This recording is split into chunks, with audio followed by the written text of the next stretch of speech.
What are the downsides of using distilled water for preparing vaccines? Vaccine companies recommend distilled water because they don't have control over the quality of the water supply that the vaccinators are using. When we think of distilled water, of course we think, yes, it's clean, and it's safe. Which is true. But distilled water is not ideal for vaccines for a couple of reasons. Let's look at some graphics and try to sort that out. First of all, one thing to note is that distilled water is not neutral in pH. Yes, it is clean, but it is not neutral in pH. It is acidic from contact with atmospheric carbon dioxide. This graph shows the normal distribution of distilled water pH over on the left.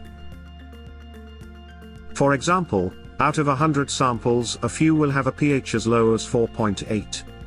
And some will have a pH of as high as 6.2. But the average pH of distilled water, which you might be surprised to learn, is about 5.2. A pH of 5.2 is not ideal for vaccines. Vaccines prefer a range closer to what you see on the right, 7.2 to 7.8. Spray Vac is an ideal solution for managing the pH of your spray water supply. Let me share with you the pH buffering capacity that's built into Spray Vac. This graph tells you that in countries where water pH is as high as 9 on the alkaline side, the normal Spray Vac dose of 32 ml per liter of spray will pull that pH down into this more ideal range. In other regions or countries, where the pH can be low as 5, Spray Vac will pull that acidic water pH up into the more ideal range. Its multiple buffers are working in multiple ranges to lock the pH in this ideal zone. If the water pH tries to increase, Spray Vac won't let it. If the water pH tries to decrease, Spray Vac holds it in place. There is another demonstration we can share. We will be measuring the pH of both acid and alkaline waters, and looking at how Spray Vac can correct both those situations. Using the probe to determine the starting pH of this acidic tap water, confirms this water is not ideal for the survival of your valuable vaccine. We will now include the Spray Vac and watch the pH meter as the Spray Vac corrects the pH. Beginning at the 5.8 range, increasing through 6 and 7, up into the heart of the ideal zone for the survival of vaccines.